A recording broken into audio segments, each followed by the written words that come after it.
Oi, turma do livro Alânia, Áureo Gonçalves, no capítulo 20, O Mundo Regenerado. Ontem a gente viu no capítulo 19 o planeta Jordan, que já é um mundo regenerado. Segundo o livro dos Espíritos, a gente, quando faz os estudos na doutrina, nós sabemos que existem vários mundos, várias categorias de mundos e de espíritos. Então, nós estamos no prova e expiação, onde nós estamos nos transformando em regenerado. E o Jordan, que foi citado no capítulo 19, mostra o que é um mundo regenerado.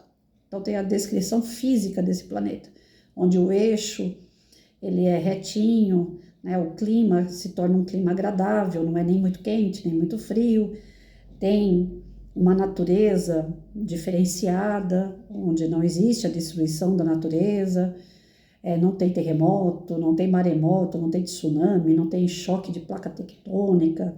Então, ele é tranquilo, ele é um planeta em paz, equilibrado. E é isso que é um planeta regenerado, fisicamente. Então, agora a gente vai ver no capítulo 20 esse mundo regenerado. Eu acredito que ele vai entrar um pouco mais em detalhes aí sobre Jordan, vamos ver. O dia já havia amanhecido e contemplávamos a movimentação em uma grande cidade do planeta Jordan.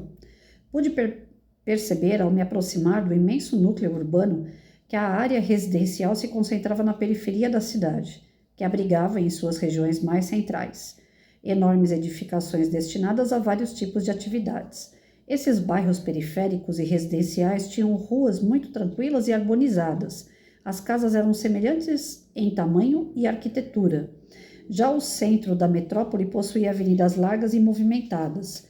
Os habitantes do planeta Jordan eram bem parecidos com os terráqueos, porém pude perceber algumas diferenças anatômicas. Eram visivelmente mais magros.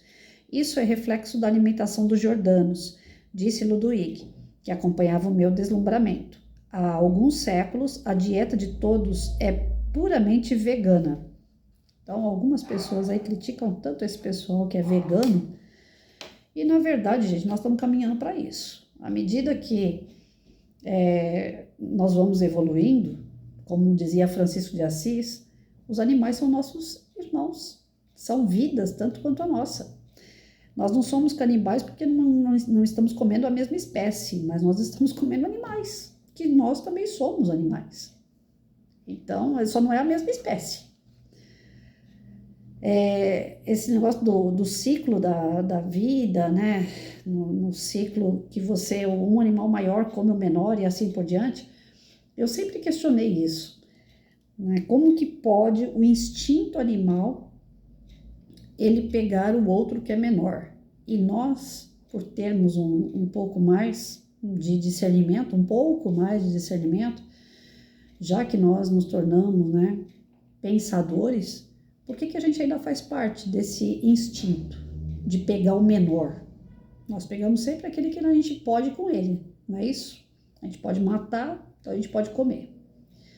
Por que a gente não desenvolveu essa parte do não preciso fazer isso? A partir do momento que o homem aprendeu a plantar, colher, ele não tem mais essa necessidade de matar um animal. Eu ainda como carne.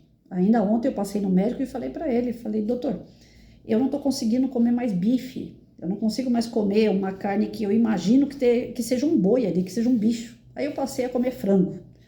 Aí eu começo a imaginar que é o frango, por mais que eu não acho ele bonito nem nada, o boi não, o boi, a vaca, eu babo naqueles animais. Eu acho eles a coisa mais linda. Aquele olhinho deles parece um olho de cachorro. Um olho do tipo, quero colo. Então, para mim, é tão difícil, depois que eu passei aí pro meio do mato, passar a mão na cabeça de vaca, estar no meio delas. É tão complicado depois eu comer um bicho daquele, porque eu fico imaginando o bichinho que eu acabei de passar a mão na cabeça deles lá no meio do mato. Então, é difícil para comer. Aí eu tenho problema de poliomielite, eu preciso comer proteína. Aí eu virei pro médico e falei, eu não tô conseguindo comer carne. Eu fui pro frango, eu não acho um bicho bonito, dócil, né? Pelo contrário, eles são ariscos, eles saem correndo, geralmente eles não ficam perto da gente. Mas nem por isso também tô conseguindo. Já fico imaginando o bicho ali sendo morto, estrangulado, aquela coisa toda. Não tô conseguindo. Aí eu fui pro peixe. O peixe, daqui a pouco eu já tô vendo que eu não vou comer também. Então o que eu faço? Aí eu fui falar pro médico. Aí o médico, eu falei assim, essa turma de vegano aí como que eu falei aqui pra ele? Eu falei, é modinha, né? Isso aí eu acho que não vai dar muito certo também, porque nosso organismo precisa de proteína. E aí, o que eu faço? Se eu entrar nessa modinha de vegano aí, eu vou acabar me lascando porque eu preciso da proteína. O médico falou assim, ovo, come ovo. O ovo ainda não tem nada formado ali, não tem nenhum bicho ali. E é proteína pura. Aí eu falei, eu li alguma coisa a respeito disso mesmo, que a gente tem que comer 3 ovos cozidos por dia. Ele falou, não, é um por dia. Todo dia você come um ovo cozido. Eu falei, mas eu vou viver só disso, doutor. Eu como pra caramba. Aí ele falou, não, padre, você não vai poder viver só disso. Mas para início é isso, vai alternando, um peixe, um ovo, frango, né? Nem que seja um pouquinho, mas você vai precisar. Então, realmente, para ser totalmente vegano, principalmente na saúde, na minha questão de saúde, não dá. Mas para quem é saudável, ele falou que dá. Dá para viver de legumes e de ovo e acabou, né? Então, não é modinha. O médico chegou a me dar uma bronca. Ele falou, isso aí não é modinha, não. Eles estão certos. E eu vejo muita crítica em cima do vegano. Agora, a gente está vendo aqui que um mundo mais evoluído, as pessoas comem o quê? Vegetal. O vegano nada mais é do que uma evolução moral. Olha só. E a gente critica por falta de conhecimento. Tá vendo? Chupa que é de uva, gente. Vivendo e aprendendo. Então não é modinha não, esses caras estão certos. O homem é o protetor dos animais, que foram liberados de sua tarefa de fornecer alimentação aos homens, aos humanos. Então cai aqui a fala de Francisco de Assis. Os animais são nossos irmãos. Nós não temos que matar animal. Além disso, os excessos alimentares, a ingestão de bebidas alcoólicas ou muitos doces também já não fazem parte dos hábitos dessa humanidade. Assim, fica-lhes muito mais fácil manter o peso saudável. Aqui não vai precisar de detox, tá vendo? Porque a gente fica tomando esses negócios aí para poder emagrecer, tomando pílula, remédio, faz regime. E lá não vai precisar, porque é uma alimentação saudável, te dá saúde e você não engorda. Olha que beleza. O negócio tá na nossa mão todo dia, a gente fica brincando com isso. Então eles não precisam mais dos animais? No que se refere à alimentação, não. Eu quero ir para um planeta assim, eu quero viver desse jeito, eu quero aprender a comer diferente. Porém, os animais continuam sendo utilizados principalmente em iniciativas terapêuticas, como a companhia doméstica. Ainda bem, porque eu quero o Mike pro resto da vida do meu lado. E para pessoas fragilizadas de diversas formas. Também não são realizadas pesquisas científicas com nossos irmãos da retaguarda evolutiva, pois a tecnologia já dispensa esse recurso, que eu acho um tremendo erro. Utilizar animais para poder fazer teste, né? Alguns testes de saúde, de câncer, né? De doenças assim, é terrível. Os testes são feitos com esses bichinhos, né? Porque muitos deles morrem para a gente poder sobreviver. Mas é só um ratinho, é só um pombinho, é só um passarinho, que seja. Mas é terrível. E tem outros que até extrapolam, né? Para fazer creme pro rosto, pro corpo, mata bichinho lá, tira. Olha, eu não gosto nem de falar. É horrível. O que o homem faz com o animal é horrível, gente. A gente ainda tá bem longe de entender o que é mundo regenerado, viu? De resto, os animais são livres para trilharem seus caminhos evolutivos, contribuindo também para a harmonia do meio ambiente, no qual cada ser tem seu papel no contexto da biodiversidade de cada ecossistema.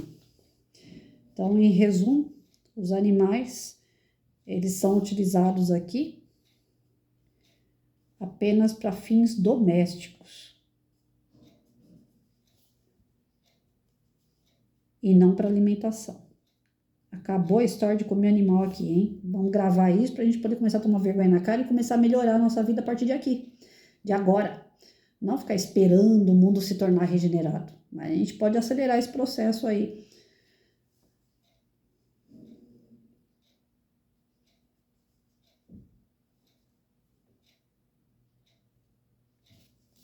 Eles conseguem nutrição de qualidade apenas com vegetais? Com certeza. O meu médico não me deu essa certeza. Mas a ciência aqui também contribuiu por meios de iniciativas de engenharia genética, de modo que os valores nutricionais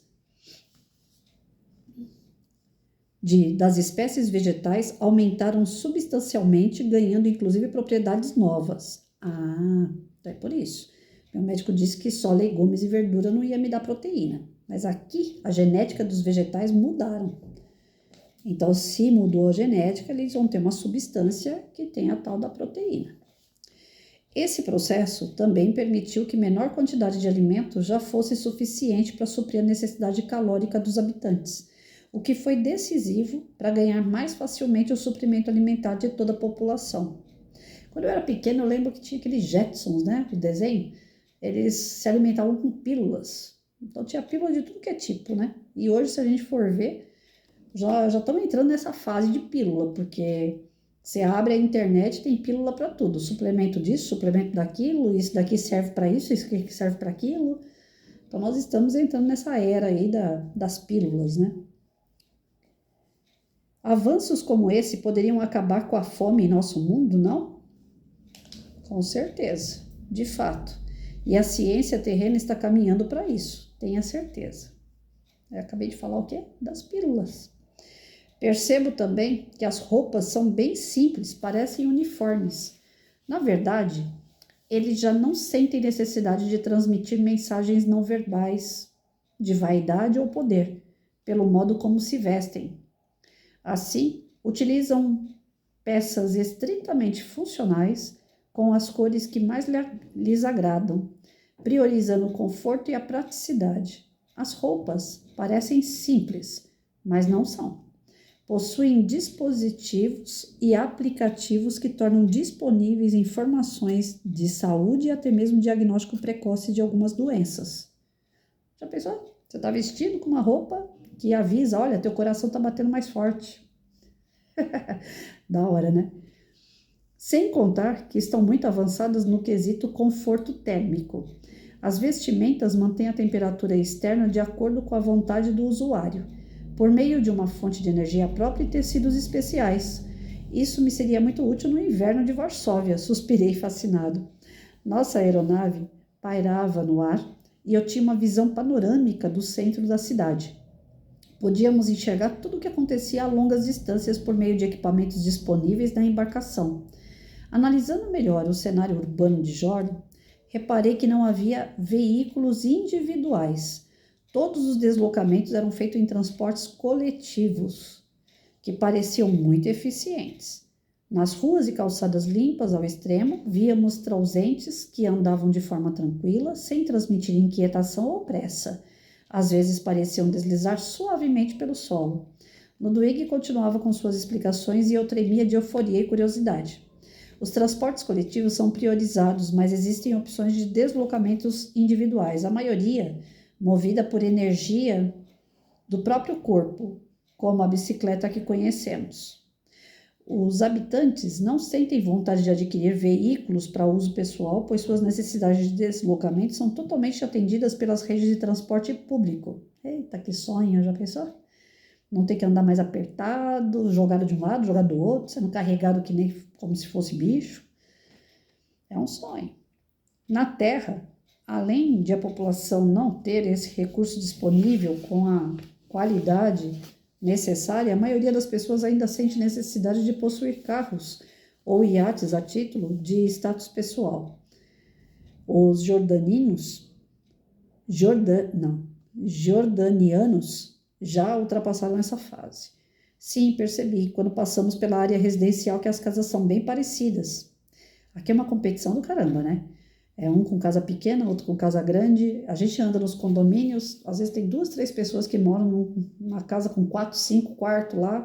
A empregada é que limpa tudo, a pessoa não tem o prazer de cuidar das coisas dela, porque é gigante. E aqueles que às vezes moram num barraco de madeira. É uma discrepância total, né? E lá não, é padronizado, pelo que eu estou entendendo aqui.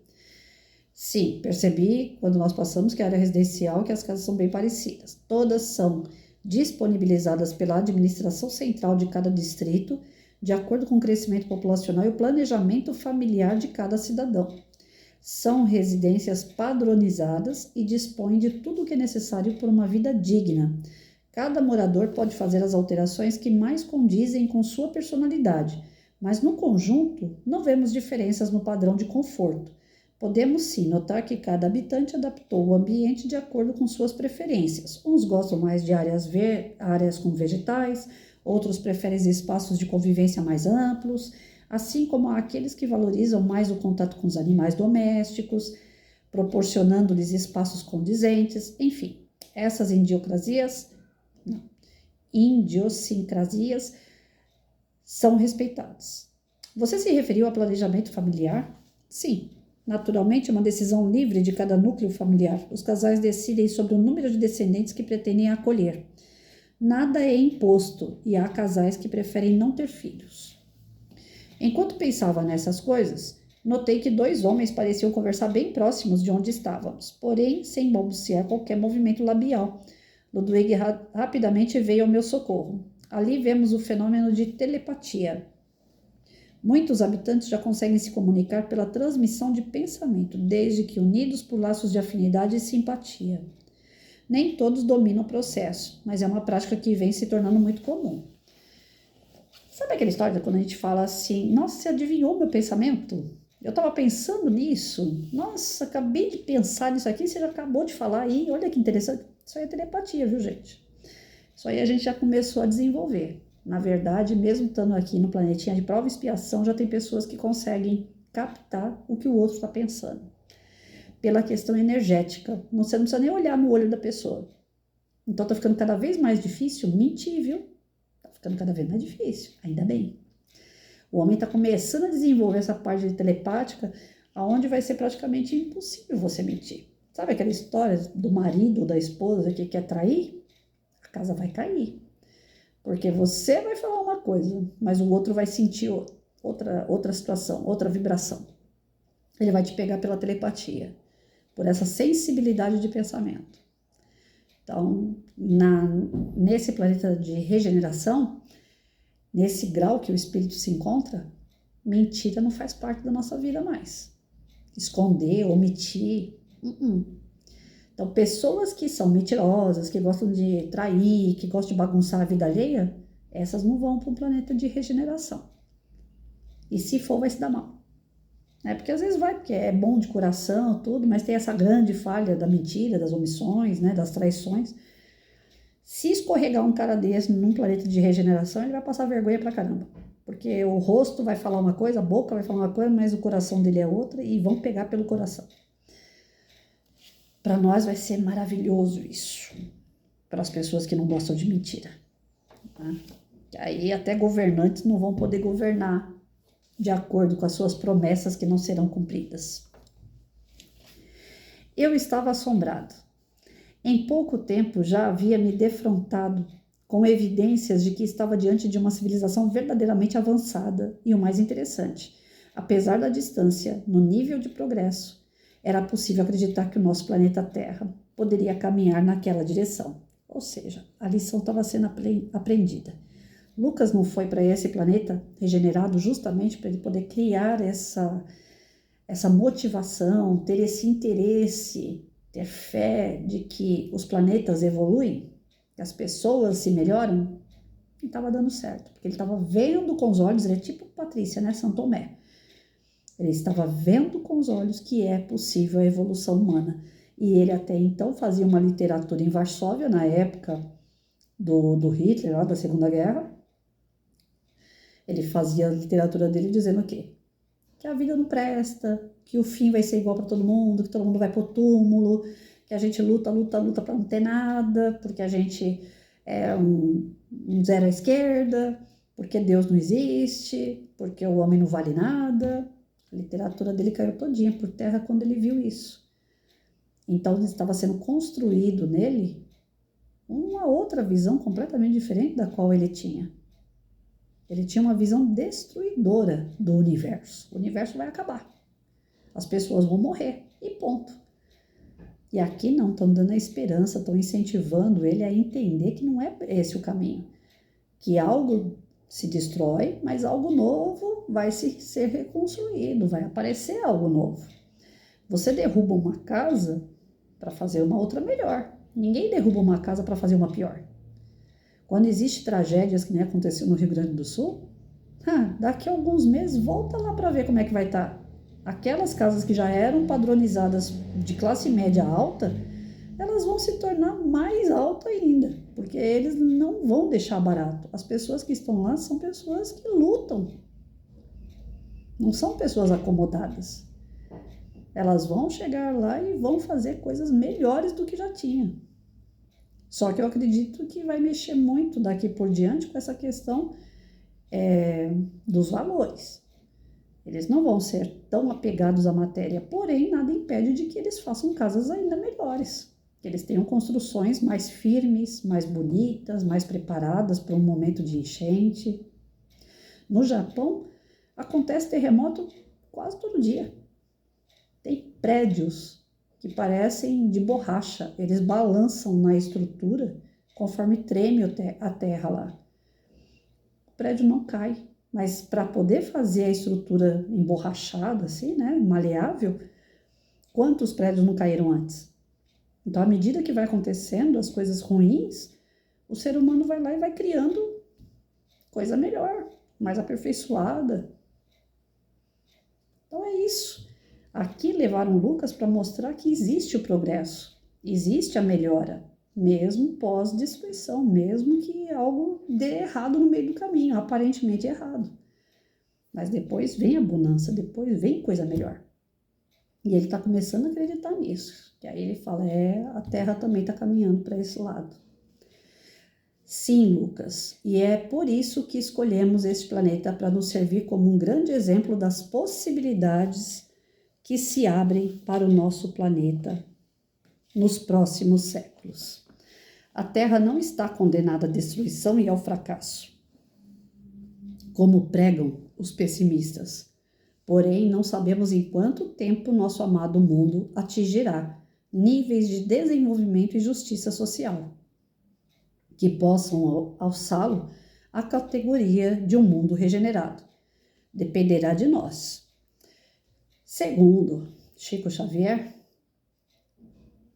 a data máxima para a gente chegar ao mundo de regeneração, porque nós estamos caminhando para essa transformação, estamos nos transformando, a data máxima seria 2054, 2057. O Divaldo falou em vídeo, agora recentemente, eu estava vendo uma palestra dele, que nós temos, se fosse até 57, nós estamos em 24, 57, daria 33 anos. Daqui a 33 anos é a data máxima para a gente se tornar regenerado. Mas o Divaldo, ele vai um pouco mais além.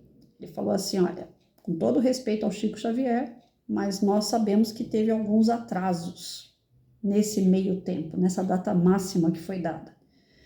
Nós não entramos na Terceira Guerra Mundial, mas teve guerras, teve conflitos que não eram para ter acontecido.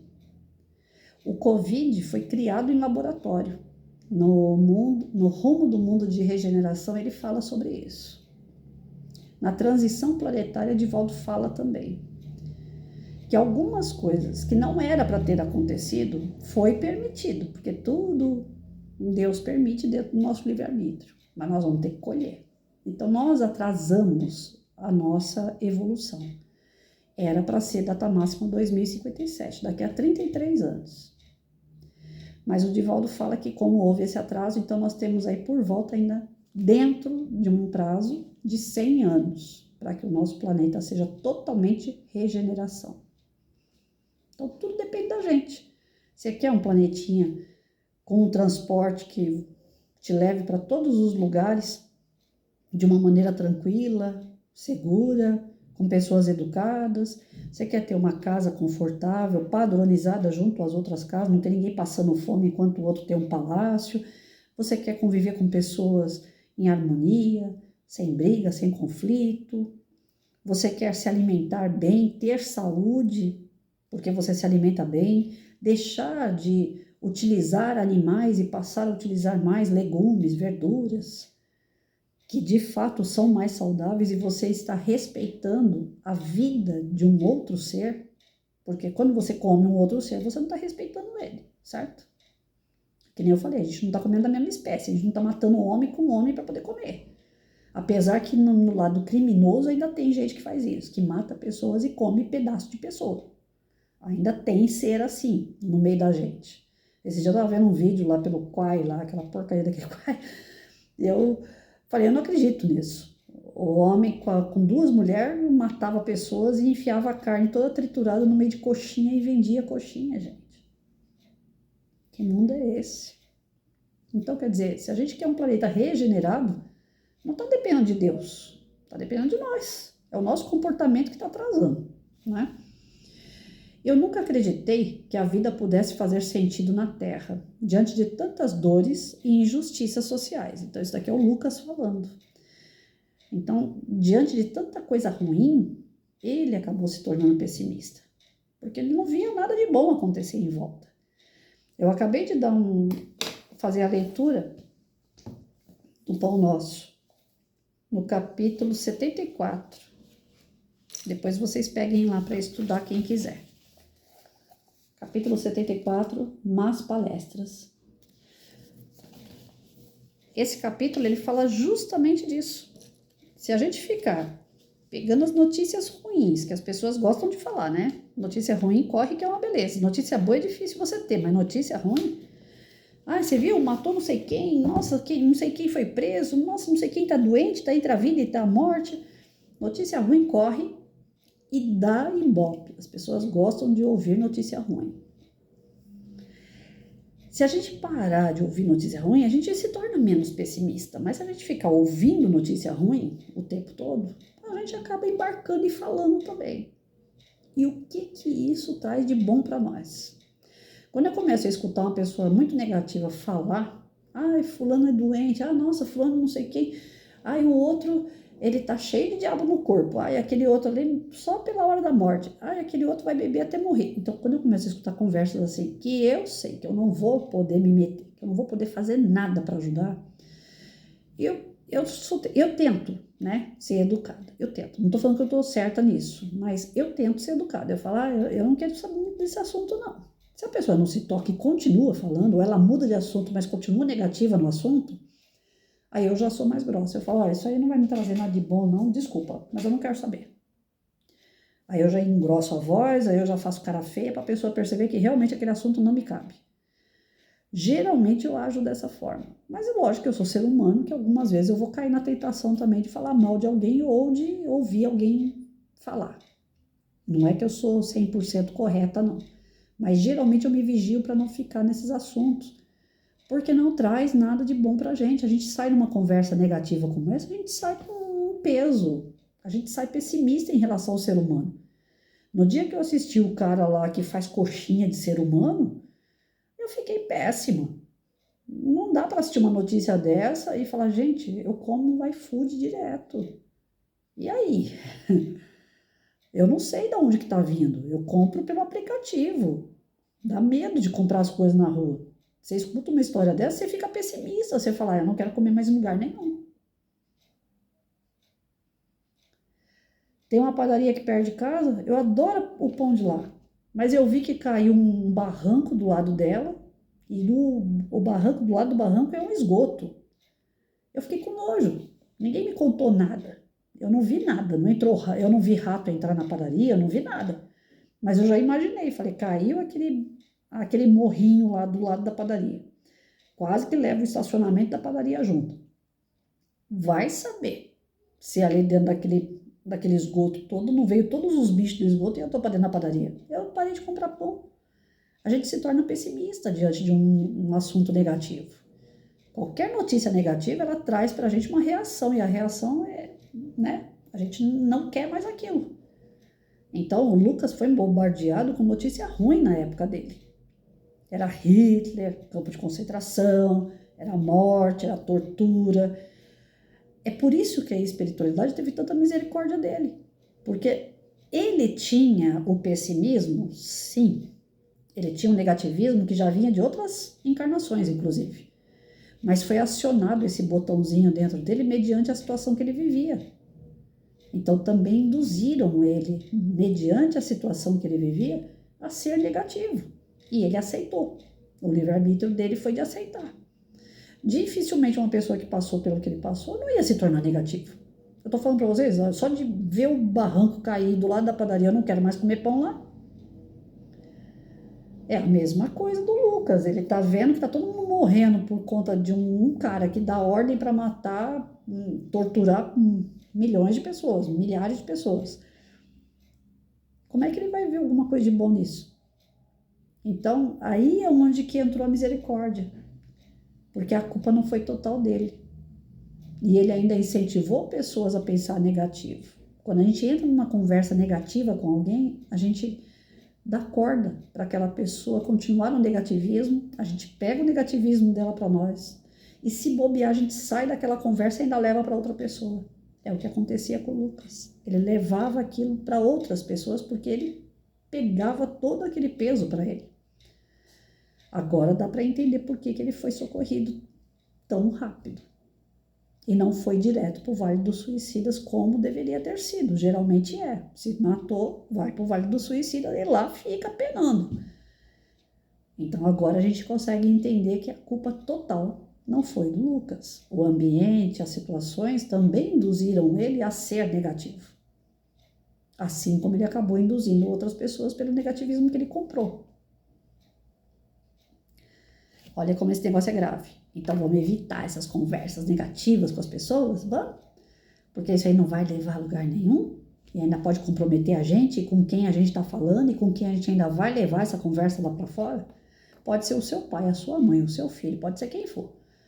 Evita essas conversas negativas. Se não é algo que você vá falar negativo, que alguém possa te ajudar, é melhor ficar quieto. Quando você, como eu falei, você desabafar para uma pessoa que é amiga sua, você fala, eu tô com problema com o marido faz isso, eu tô sofrendo demais. Mas você tá falando isso para uma amiga sua a título de desabafo, para que ela possa te ouvir, te orientar, te dar um abraço, um conforto, pronto. Aí beleza. Agora, olha, eu não aguento mais a minha sogra é negativa, a minha sogra faz macumba, a minha sogra quer o mal de todo mundo, a minha sogra é assim, é assado, nossa, ela fica dando palpite, ela é assim, Tá, você desabafou sobre a sua sogra, mas o que você quer ouvir sobre sua sogra? O que a pessoa pode te ajudar sobre a sua sogra? Você nem convive com ela, você só sabe que ela faz essas coisas. O que ela está te maltratando? Qual é o que pode alguém intervir na sua vida em relação à sua sogra? Então tem coisas que a gente comenta, é mais a título de fofoca, a título de falta de assunto, e a gente quer dar assunto. Falar mal de alguém, falar mal de uma situação, pegar um Uber e descrever aquele Uber. Eu acho que eu peguei um Uber hoje que era bandido. Nossa, menina, você precisa ver a cara daquele rapaz. Aquele cara, ele deve ter passado pela cadeia umas 10 vezes. Nossa, ele era assim, ele era assado. Nossa, eu fiquei olhando do jeito que ele olha para as pessoas. Tá, você tá conversando com alguém falando sobre o Uber que você pegou desse jeito. O que essa pessoa pode te ajudar? O que te ajuda a falar daquele homem que você só pegou por 15 minutos numa viagem? Ele fez alguma coisa de errado com você?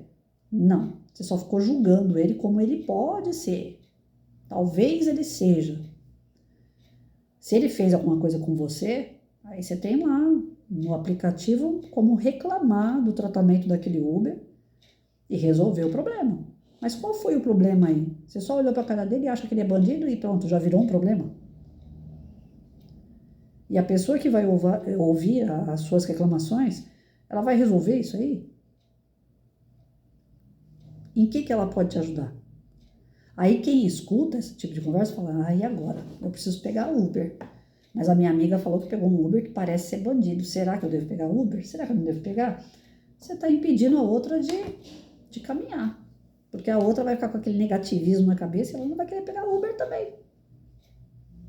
Consegue entender a diferença de um desabafo com um amigo, interagir com um amigo algo ruim, que você está querendo solucionar, que você está querendo amenizar a sua dor, então você busca uma ajuda? É diferente do que você só falar por falar. Não vai chegar a lugar nenhum e ainda vai comprometer o que o outro pensa a respeito. Talvez você vai impedir o outro de fazer algo que você já não quer fazer mais. Mas é você. Você não tem que levar para ninguém esse negativismo. Quando você leva, você vai colher isso aí, né? Aí tá aqui. Eu nunca acreditei que a vida pudesse fazer sentido na Terra, diante de tantas dores e injustiças sociais.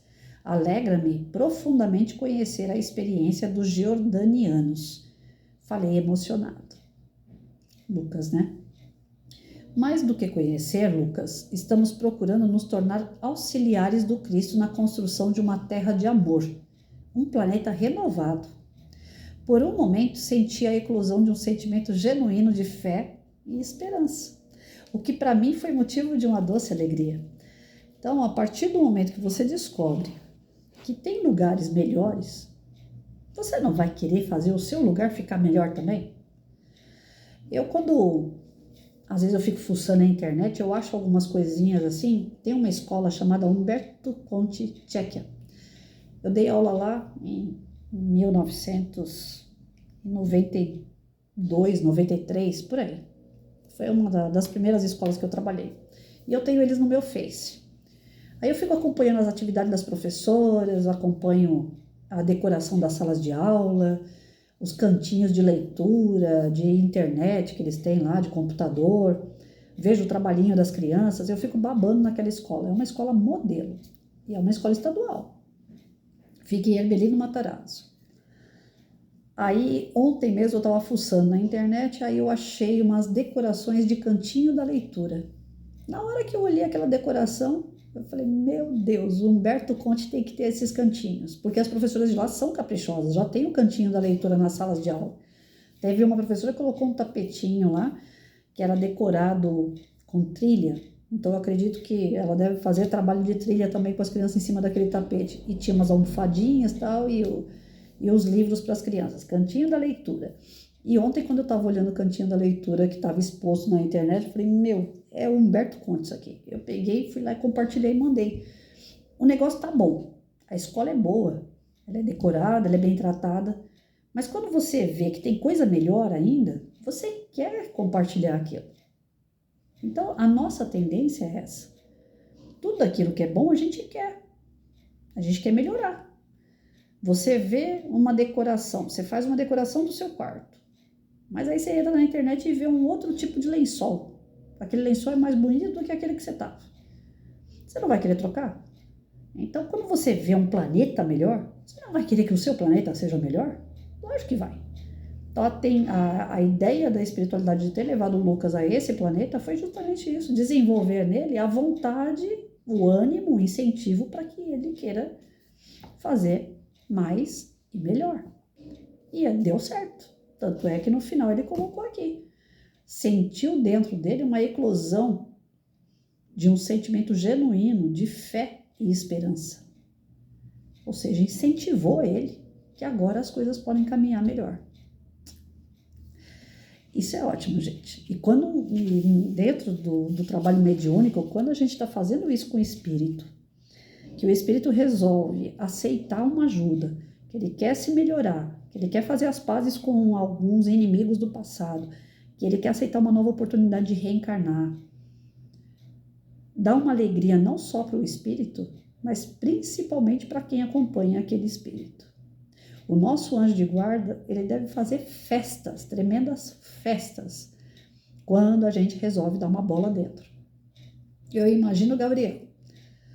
Como eu sou mais palhaçona, eu fico imaginando que ele é tão palhaço quanto eu, em alguns momentos. Porque em alguns momentos eu sinto ele puxar minha orelha assim, ele é bravo. Eu imagino ele, quando eu dou uma dentro, ele deve pegar aquelas bandeirinhas de jogo norte-americano, apito, toquinha, e fica sentado com as pernas pro alto. Até que enfim, essa cabeça dura fez uma coisa certa. Porque nós ganhamos muito quando nós damos um pezinho para frente. Mas o nosso anjo de guarda, ele ganha muito mais, porque é o trabalho tremendo que ele tem com a gente, de tentar colocar alguma coisa na nossa cachola, de tentar induzir a gente, trazer a gente para a sensatez, para o bom senso, para o equilíbrio, para a gente poder saber discernir bem as nossas escolhas. Quando a gente dá uma dentro, para eles é uma tremenda vitória. E fora que eles são mais iluminados mesmo. Eles acabam ganhando mais luz devido às nossas vitórias. Mas ao contrário também acontece. Quando a gente falha, nosso anjo de guarda se entristece. É como se fosse uma missão mal cumprida. Não chega até o final essa missão nunca, porque eles também não largam o osso. A gente falha e eles voltam aqui, puxam a orelha, eles estão do lado, eles falam, eles assoviam no ouvido da gente. Eles fazem de tudo para a gente entender a lição. Eles repetem a lição, a prova, a expiação, eles fazem de tudo para a gente aprender. Eles não desistem da gente. Tem até uma música que fala que Jesus não desiste da gente. Já ouviram aquela música? Ele não desiste de você, ele se importa com você, ele compreende o seu caminhar. Nunca vi um amor tão grande assim. Pois é, Jesus não desiste e nem o nosso anjo de guarda. Eles não desistem da gente. É incrível o tamanho do amor que eles têm por nós. Mas a gente falha. E como falha? Então, cabe a cada um de nós entrarmos num consenso. Para que eu estou aqui? Não é para me melhorar? Então, eu tenho que me melhorar e aceitar os puxões de orelha. Ontem, meu médico virou para mim e falou assim, você vai para a hidroginástica, não é para ficar conversando. Você não pode chegar lá e ficar brincando. Você tem que fazer exercício. Eu me senti como se eu fosse uma criança de 6 anos de idade. Falei, mas doutor, eu vou lá e eu faço exercício, mas eu brinco também. Não, brinca depois. Na hora do exercício, você vai fazer exercício, Patrícia. Isso aí tá dependendo para você andar. Então, você vai lá e faz o negócio direito. O meu anjo de guarda faz isso comigo. Ele dá bronca. E eu vou ficar brava com ele? Ele tá certo. Quem tá errado sou eu. Nessas horas, a gente tem que abaixar a cabeça e falar, olha, tá bom, eu vou melhorar. E a gente tem que melhorar, porque as broncas também são pro nosso bem. É isso. Lucas foi aqui, nesse planeta regenerado, para ganhar esse gás de alegria, de incentivo, de fé, de que as coisas mudam e mudam para melhor. E que nós fazemos parte desse processo. Nós podemos atingir tanto um espírito melhor, mais amadurecido, mais equilibrado, como também nós podemos atingir planetas, fazer planetas ser melhor.